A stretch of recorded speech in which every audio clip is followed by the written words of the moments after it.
నమస్తే, welcome to Andhraprabha. నేను లక్ష్మి. ప్రస్తుతం మనం మల్లారెడ్డి నారాయణ మల్టీ స్పెషాలిటీ హాస్పిటల్లో ఉన్నాము.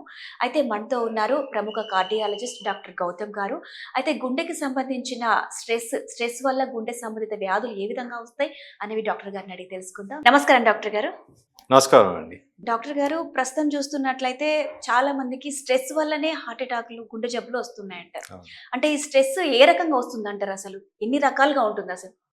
అంటే ఫస్ట్ ఆఫ్ ఆల్ స్ట్రెస్ అంటే ఏంటి అని అంటే, స్ట్రెస్ మన బాడీ యొక్క రెస్పాన్స్ టు ఛాలెంజింగ్ సిచ్యువేషన్ అనుకోండి. ఏదైనా డిమాండ్ ఉంది, సిచ్యువేషనల్ డిమాండ్ ఉంది. సో దానికి మన బాడీ ఎట్లయితే ప్రిపేర్ అవుతుందో దాన్ని స్ట్రెస్ అని అంటాం అనమాట. సో దాంట్లో మనకి అక్యూట్ స్ట్రెస్ అంటే షార్ట్ టర్మ్ స్ట్రెస్ కావచ్చు, లేదంటే లాంగ్ టర్మ్ స్ట్రెస్ అన్న కావచ్చు.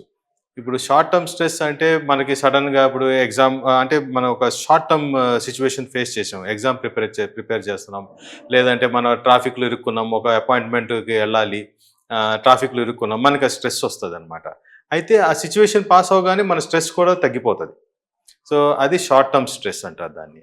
లాంగ్ టర్మ్ స్ట్రెస్ వచ్చేసి మనకి ఎప్పుడైతే ఈ షార్ట్ టర్మ్ స్ట్రెస్ అనేది బాగా లాంగ్ టర్మ్కి మనకి ఎక్స్పోజ్ అవుతారో, రోజు రోజు day by day, months over months and over weeks అట్లాంటి ఎక్స్పోజర్ ఉన్నప్పుడు అది మనం మంచిది కాదు. దాన్ని long term are chronic stress అని అంటారు అనమాట. స్ట్రెస్ అనేది హార్మ్ఫులే. అట్లాగే స్ట్రెస్ వల్ల బెనిఫిట్స్ కూడా ఉంటాయి ఏమన్నా? అవునండి.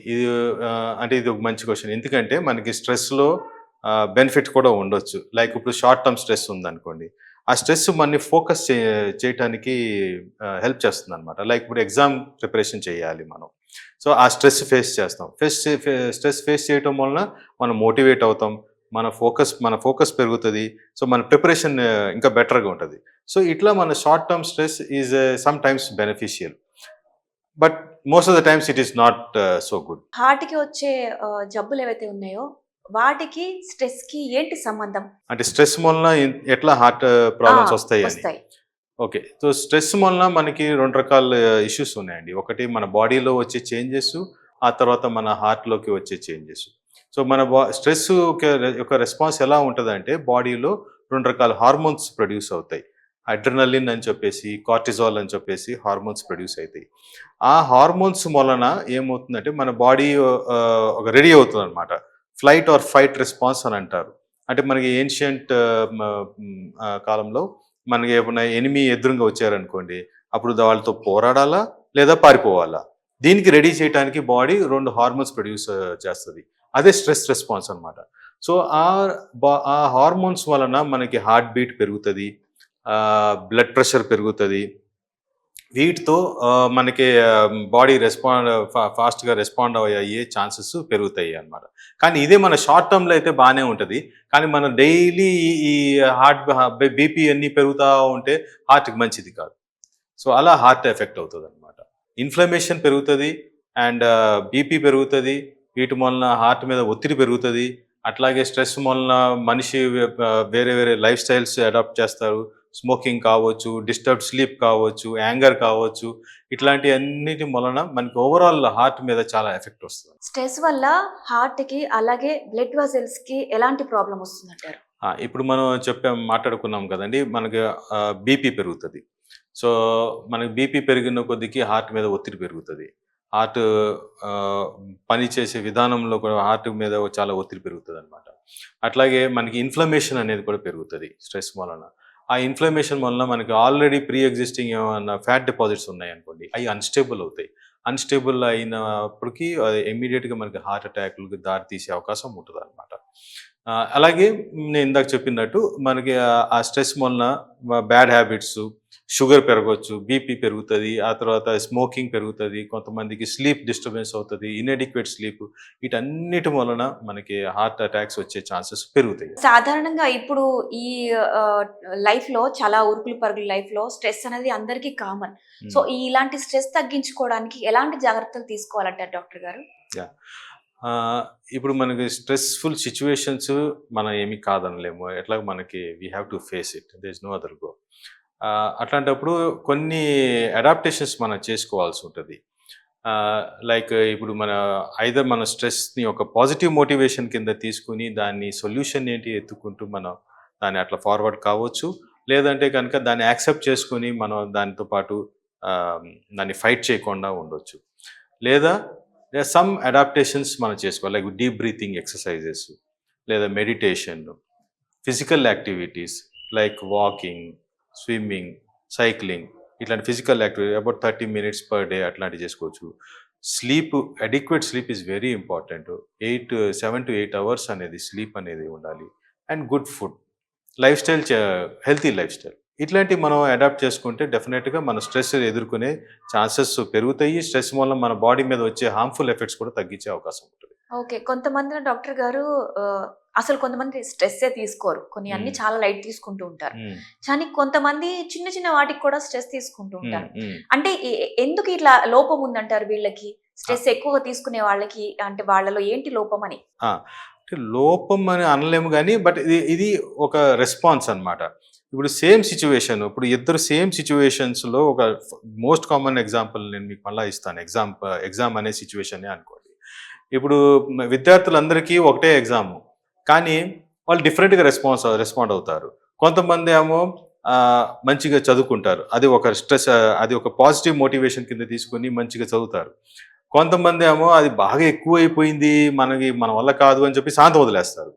కొంతమంది ఏమో ఇక వాళ్ళకి దడలాగా వస్తుంది, రాత్రిపూట నిద్రలు పట్టదు, భయంగా ఉంటారు, ఏడుస్తారు, ఇట్లాంటివన్నీ ఉంటాయి. సో ఇది ఒక్కొక్క బాడీ ఆర్ మైండ్ యొక్క రెస్పాన్స్ అని అనుకోండి.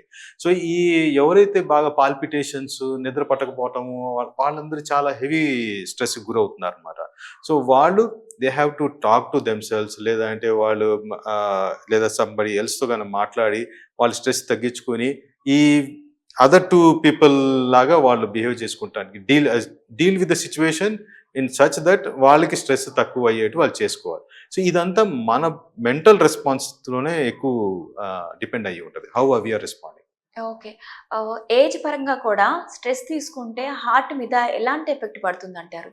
ఇప్పుడు ఏజ్ పరంగా ఏమవుతుందంటే మనకి ఆల్రెడీ చాలా మందికి బీపీ కానీ, షుగర్లు కానీ, ఇంకా కొలెస్ట్రాల్ ఇవన్నీ ఉండటం వలన ఎంతో కొంత ఫ్యాట్ డిపాజిట్స్ ఉంటాయి రక్తనరాల్లో. ఆ రక్తనరాలు ఆల్రెడీ ఎంతో కొంత డ్యామేజ్ అయ్యి ఉంటుంది. ప్లస్ ఏజ్ రిలేటెడ్ చేంజెస్లో కూడా మనకి హార్ట్ స్టిఫ్గా ఉండటము అట్లాంటివి కొంచెం ఉంటాయి. దీంతోడు మన స్ట్రెస్ అనేది పెరిగింది అనుకోండి, స్ట్రెస్ పెరిగితే ఇన్ఫ్లమేషన్ పెరుగుతుంది, బీపీ పెరుగుతుంది, ఇంకా కొంచెం షుగర్లు అన్నీ పెరుగుతాయి ఈ హార్మోన్స్ వల్ల.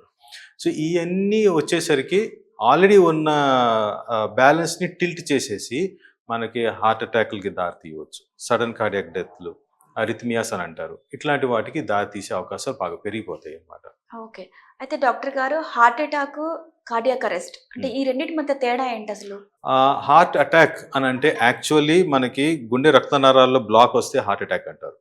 అంటే ఇప్పుడు గుండె 3 రక్తనరాలు ఉంటాయి. 3 రక్తనరాలు ఏదైనా ఒక రక్తనరము మొత్తానికి బ్లడ్ క్లాట్తో బ్లాక్ అయిపోయింది అనుకోండి, అసలు రక్త సరఫరా మొత్తానికి ఆగిపోతే ఆ రక్తనరం సప్లై చేసే ఏరియాకి రక్తం అందదు, అది హార్ట్ అటాక్. అయితే కార్డియాక్ అరెస్ట్ అంటే గుండె పనిచేయటమే ఆగిపోతుంది.